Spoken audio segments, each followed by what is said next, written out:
presenta 24 horas con Daniela Valencia. Aquí empezamos. El deporte ecuatoriano celebra un nuevo logro. El ciclista Jonathan Narváez ganó la primera etapa del Giro de Italia y se convierte en el segundo ecuatoriano en usar la maglia rosa. La Corte Constitucional admitió a trámite una demanda contra la ley que permitió el alza del IVA por parte de la Cámara de Comercio de Guayaquil. El gremio considera que la Asamblea Nacional se extralimitó en sus funciones al crear nuevos impuestos. La norma que permitió el aumento del IVA al 15% ahora tendrá que ser examinada por la Corte Constitucional.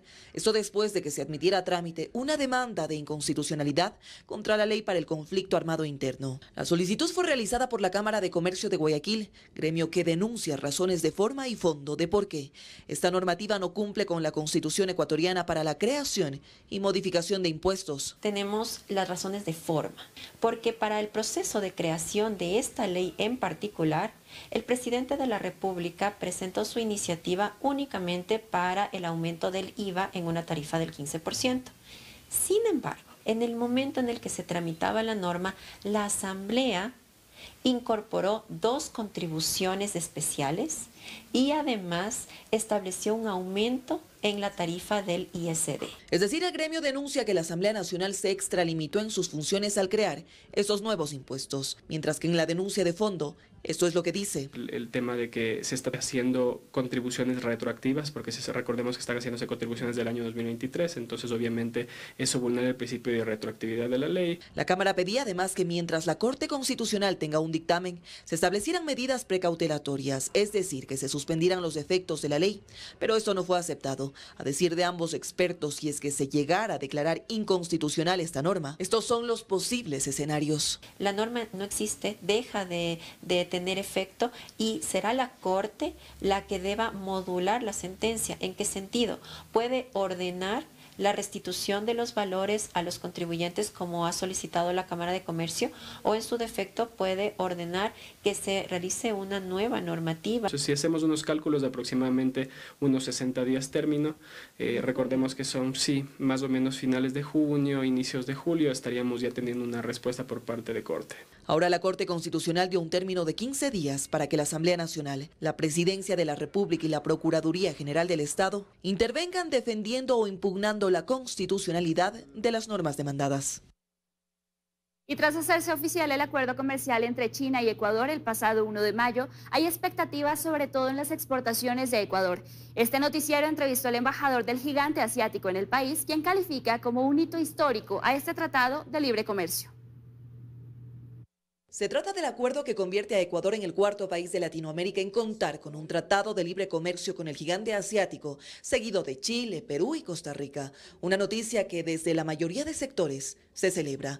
Tras ello, este noticiero dialogó con Chen Guoyu, embajador de China en Ecuador. Calificó esta noticia como un hito histórico y destacó que ahora Ecuador podrá ofrecer a China nuevas oportunidades. Ecuador puede ofrecer más sus productos agroindustriales y agropecuarios. Entonces esto es una cosa muy importante y en los últimos años el gobierno chino otorga suma importancia para garantizar la calidad y la seguridad para todos los productos importados. El funcionario chino se refirió además con énfasis a que con entrada en vigor de este acuerdo comercial, el 60% de los productos que Ecuador exporta a China resultaron beneficiados de forma inmediata, mientras que los demás irán eliminando sus aranceles de forma progresiva hasta en un lapso de 10 años. Para parte ecuatoriana, los plátanos y la pitahaya, las flores frescas, entre otras cosas, ya pueden entrar en el mercado chino con 0 aranceles. Y mientras para el banano y camarón pueden gozar de un arancel por momento desde 5 o 6% hasta el 0% y en 5 años. En medio de estas declaraciones, Chen Guoyu dice que Ecuador y China desde hace varios años han complementado una sólida paz comercial para fortalecer aún más los lazos de cooperación diplomática y que en ese sentido se han establecido exigencias y recomendaciones para el país andino tras este acuerdo. Por ejemplo, su nivel político, técnico, fitosanitario, entre otras cosas.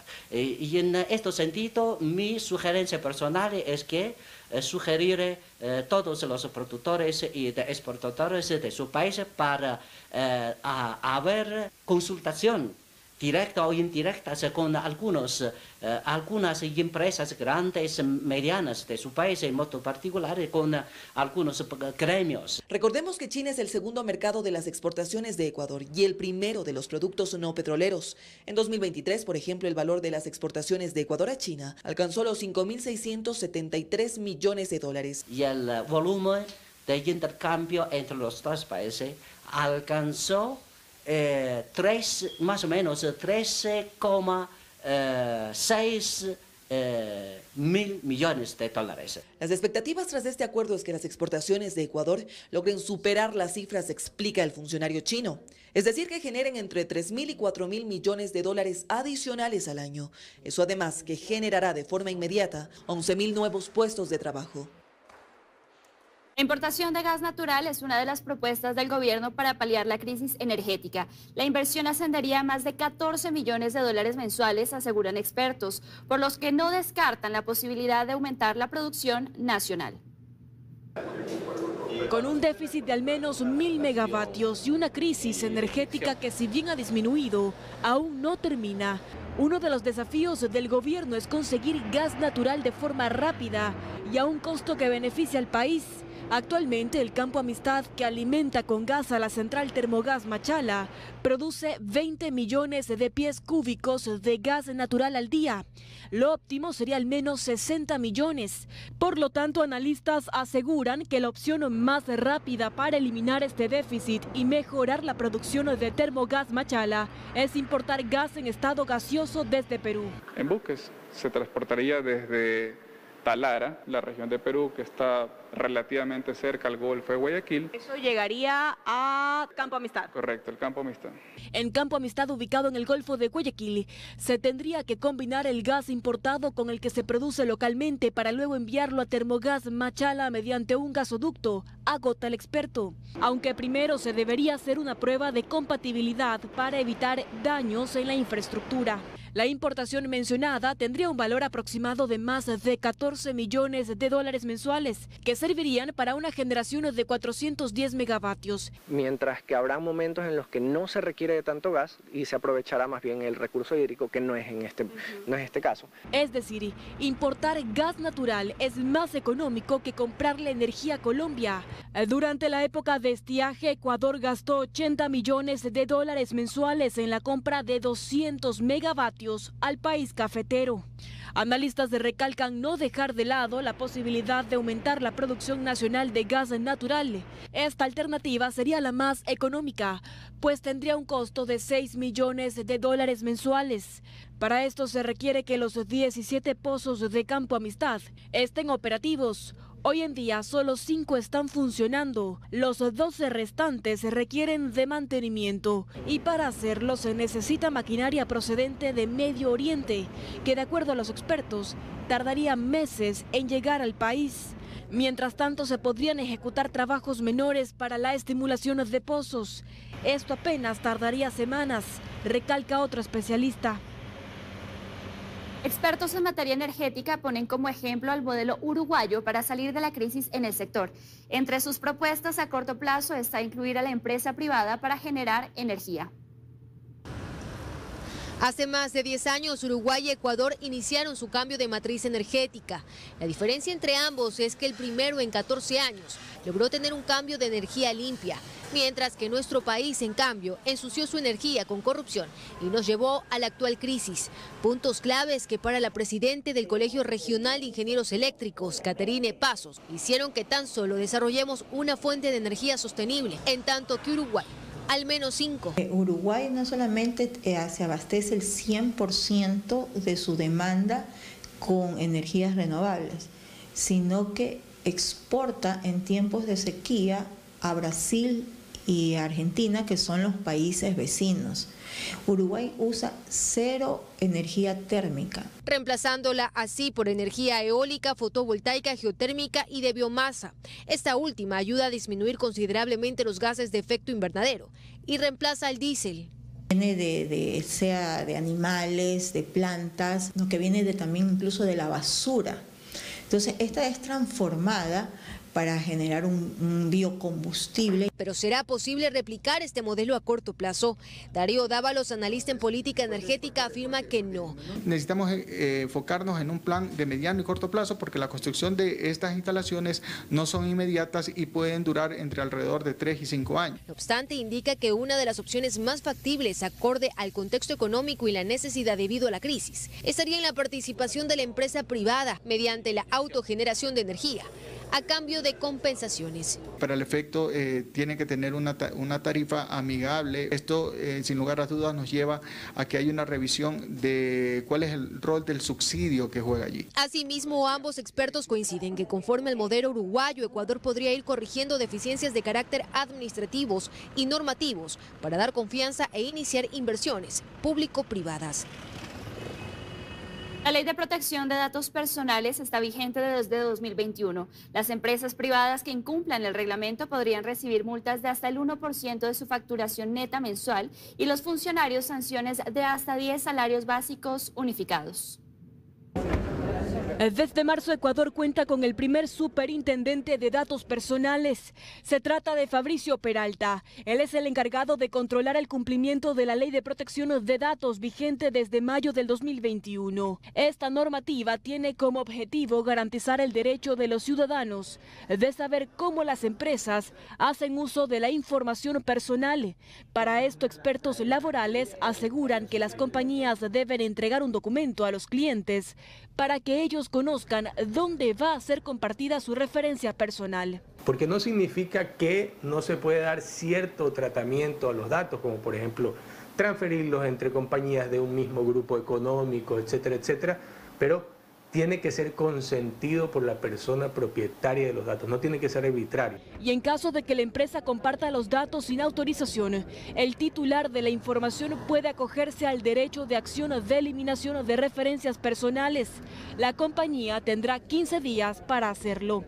Pero si es que esto no ocurre, tendré que acudir ante la superintendencia a colocar la respectiva denuncia. Así que va a ser muy interesante saber cómo se van a administrar estos canales de denuncia. Para las empresas privadas, las sanciones pueden ser de hasta el 1% de la facturación neta mensual de la compañía.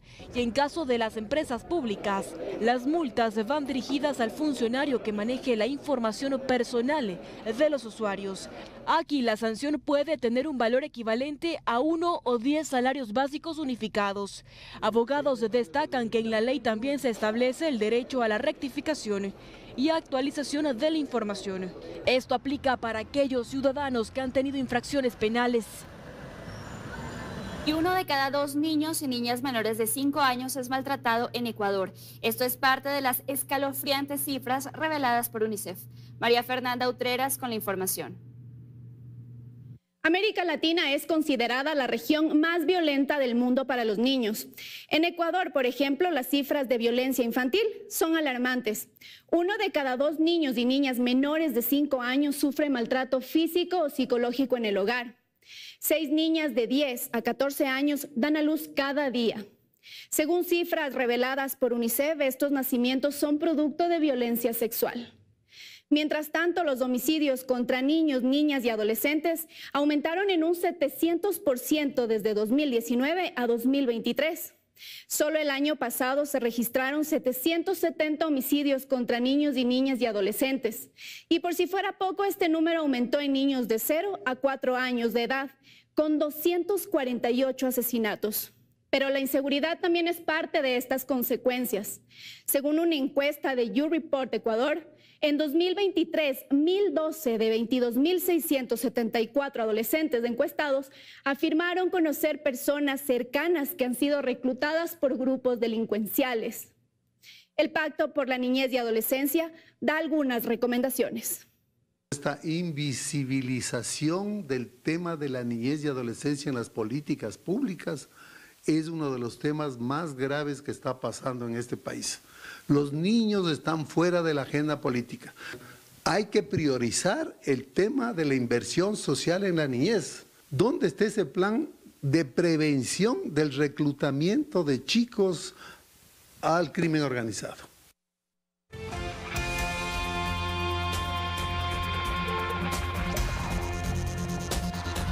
El feriado del Día del Trabajo genera más de $307.000 de ganancias en la capital. En estos días de asueto se potencia el turismo local. El feriado del Día del Trabajador es una oportunidad para que el turismo y la economía local se reactiven. Según datos de Quito Turismo, esta fecha generó en 2023 ganancias que superaron los $300.000. Hasta la capital llegaron personas de varias ciudades del Ecuador. De Guayaquil. Bueno, hasta ahora todo muy bien. La gente muy cariñosa, muy calurosa, muy acogedora. Estamos contentos. En la misma fecha del año pasado, Quito recibió a 54.000 visitantes. El 67% de los turistas son locales y el 33% son extranjeros. Marvelous, simply marvelous. Would you recommend it? Absolutely. Entre los destinos más visitados se encuentra la mitad del mundo, el teleférico y el centro histórico. Muy concurrido y estamos disfrutando de la gente también extranjera que hay aquí. También estamos con la familia dando un paseíto. Voy a la Basílica, al Devoto Nacional. Entonces me recomendaron que es muy interesante, muy bonito ahí. Debido al importante flujo de personas que se registra en los puntos turísticos, la policía mantiene desplegado un contingente con 400 servidores. ¿Cuántos visitantes más o menos ustedes estiman que vienen en este feriado al centro? Sí, tenemos una población flotante aproximadamente de 200.000 personas, las cuales ocupan el metro y diferentes medios de transporte, pero justamente es para que ellos puedan disfrutar de sus feriados que nosotros brindamos la presencia policial en todas estas plazas y parques. El plan operativo se mantendrá hasta el lunes 6 de mayo. Lugares como el Parque Histórico y el Malecón 2000 ofrecieron varias actividades para niños y adultos en este feriado del Día del Trabajador. Así se vivió el feriado en Guayaquil. El feriado por el Día del Trabajo en Guayaquil empezó antes de lo esperado. Desde el jueves ya hubo movimiento en las terminales terrestres de la ciudad. La de Guayaquil junto a la de Pascuales recibieron más de 229.000 usuarios que escogerían destinos como Manta, Santa Elena, Playas y Daule.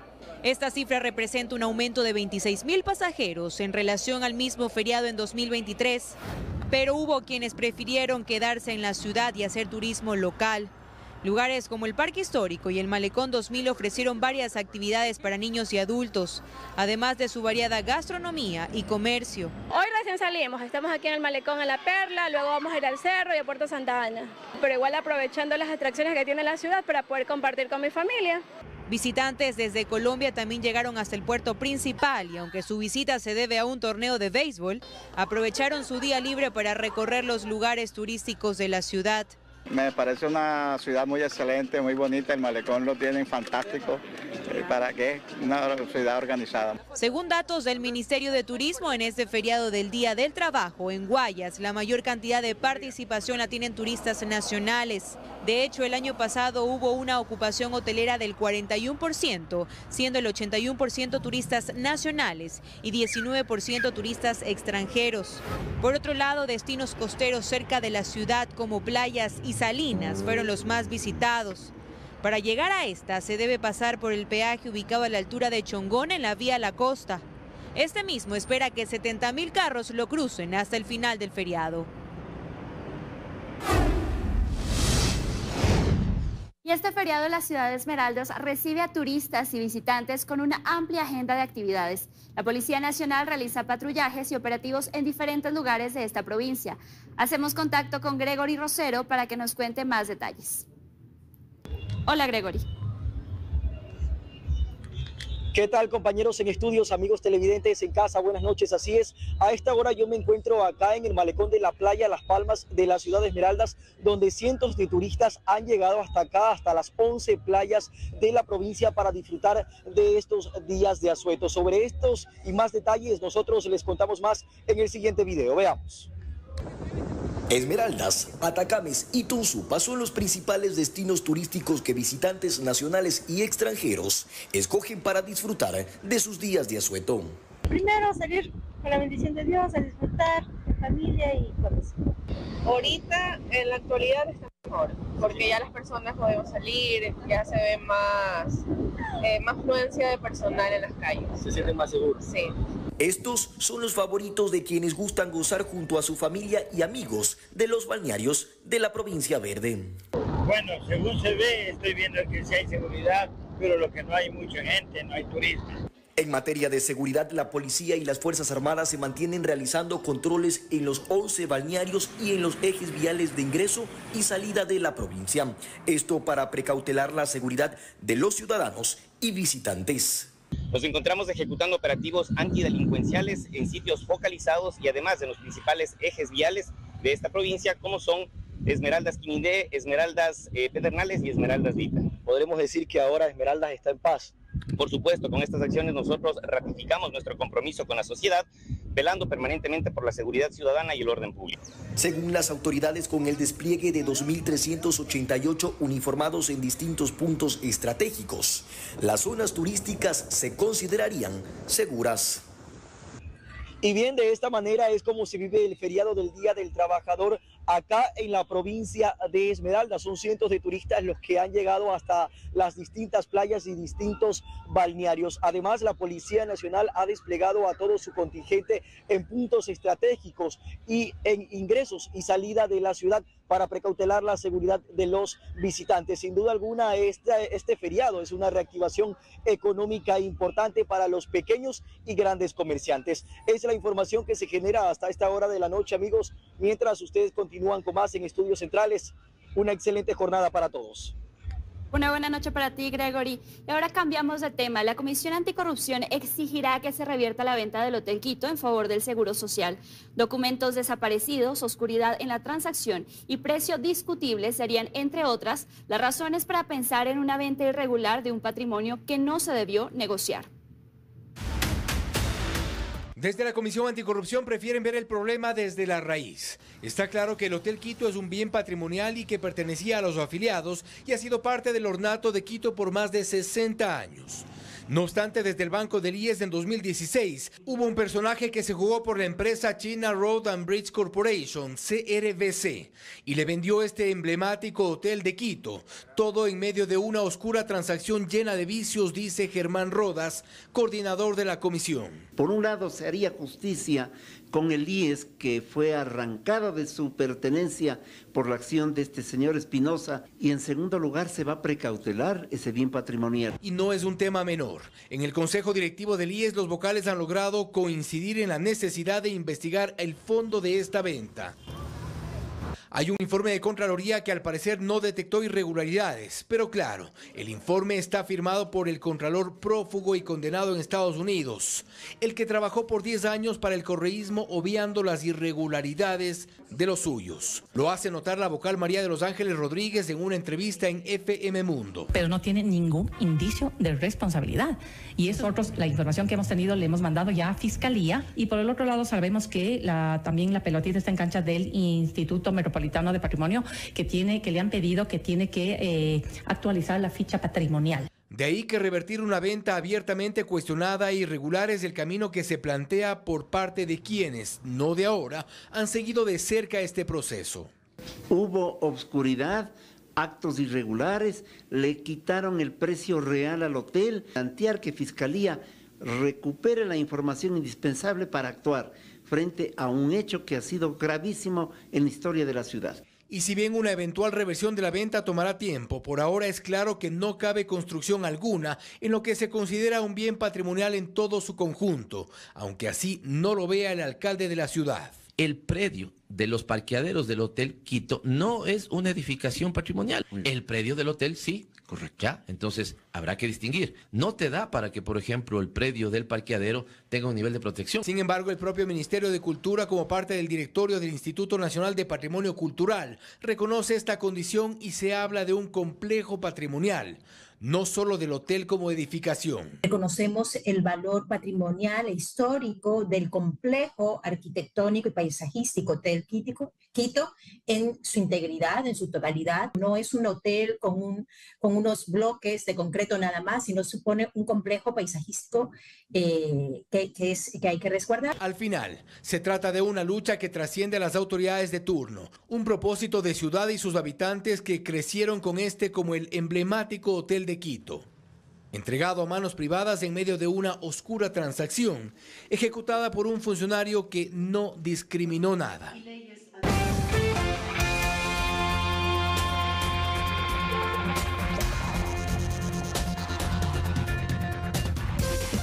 Continuamos con la información. Más de 11 toneladas de droga fueron incautadas en las últimas horas tras un operativo de las Fuerzas Armadas. Según las autoridades, la sustancia sujeta a fiscalización habría sido transportada en una embarcación que navegaba en aguas de las Islas Galápagos.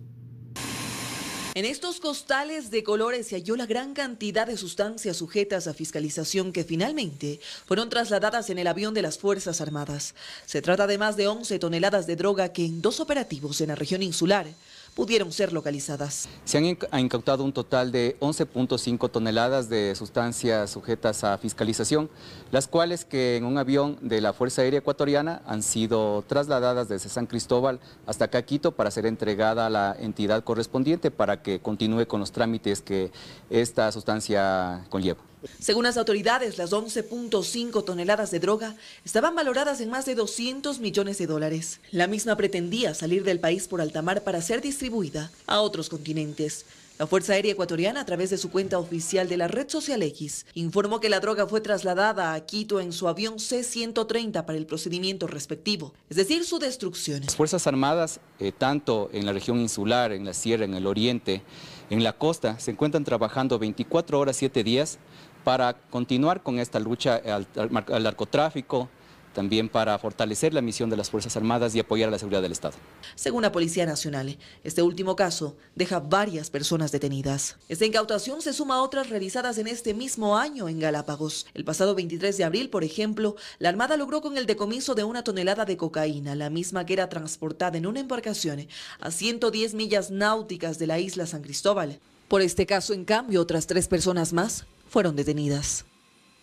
39 armas de fuego fueron decomisadas por la Policía Nacional durante esta última semana en la zona 8. Además, informaron que operativos se reforzarán en zonas consideradas como conflictivas.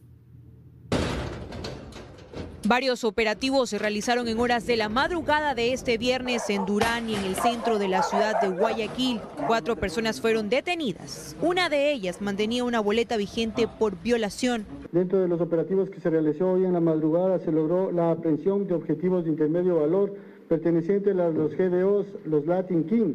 Estas 3 personas aprendidas tienen antecedentes por secuestros, por extorsión y por vacunas. 3 armas de fuego también fueron decomisadas durante este operativo. Al parecer, una de estas le fue robada a un agente policial semanas atrás. Además, retuvieron una motocicleta que se usaba para sicariatos.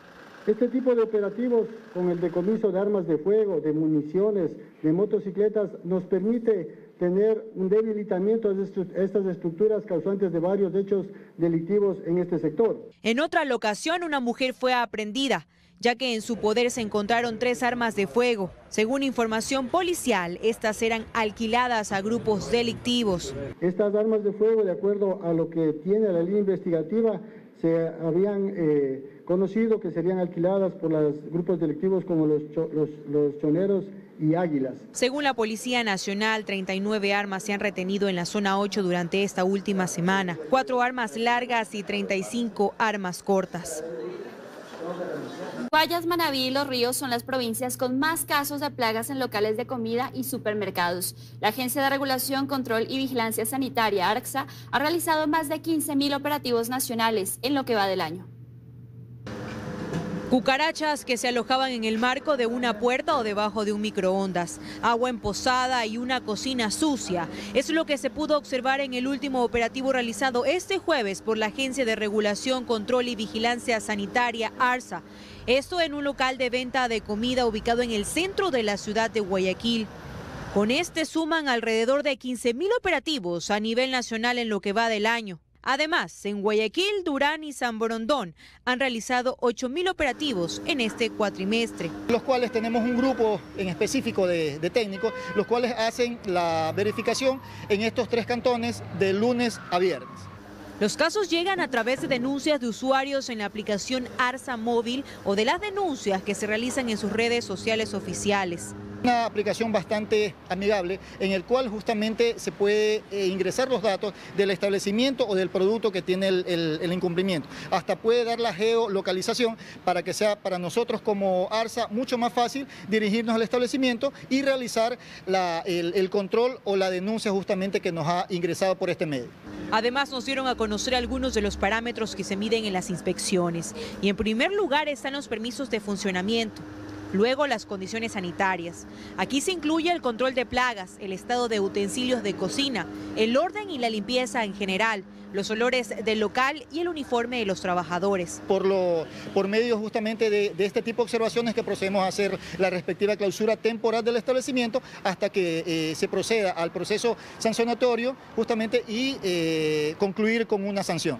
Las sanciones van desde la clausura por 10 días si es la primera vez, por 30 días si vuelven a incumplir algún parámetro y hasta el cierre definitivo del local si es la tercera vez, además de una multa económica de 10 salarios básicos. Familiares de Cristian Morales, uno de los militares que falleció en el accidente en Tigüino Pastaza el pasado 26 de abril, piden respuestas. El cuerpo de su hijo aún no ha sido hallado y aunque las Fuerzas Armadas analizan osamentas, los resultados de ADN podrían tomar más de 45 días.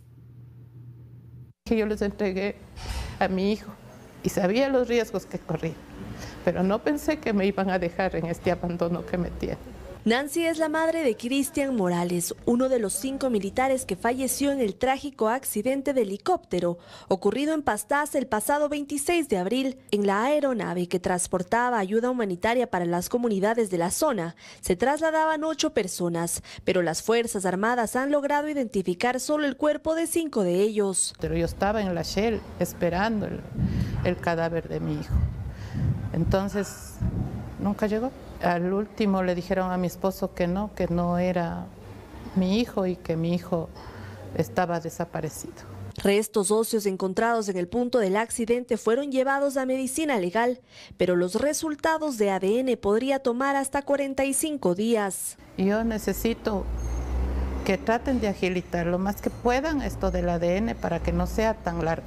No solo por mí, por la nena. Los padres de Cristian con nostalgia aseguran que mientras no tengan respuestas, no estarán tranquilos. Los otros compañeros de mi hijo ya fueron velados, fueron enterrados, fueron homenajeados. Cristian, de 37 años, llevaba 15 de ellos en servicio. Él deja a una niña de 8 años en orfandad y los abuelos no pueden continuar con los trámites para obtener la tenencia de la menor mientras no se confirme la muerte del soldado. Mi nena está ahorita prácticamente en el limbo porque no tengo ese papel que dice de defunción para empezar los trámites, porque hay un montón de trámites que hay que hacer. Con él como militar. Sé que no le podemos traer físicamente, entonces queremos ir allá a darles nuestro último abrazo. Ellos me deben eso, la fuerza me debe eso, el Estado me debe eso. En su cuenta de X, el presidente Daniel Noboa se comprometió a trabajar para dar paz a las familias afectadas.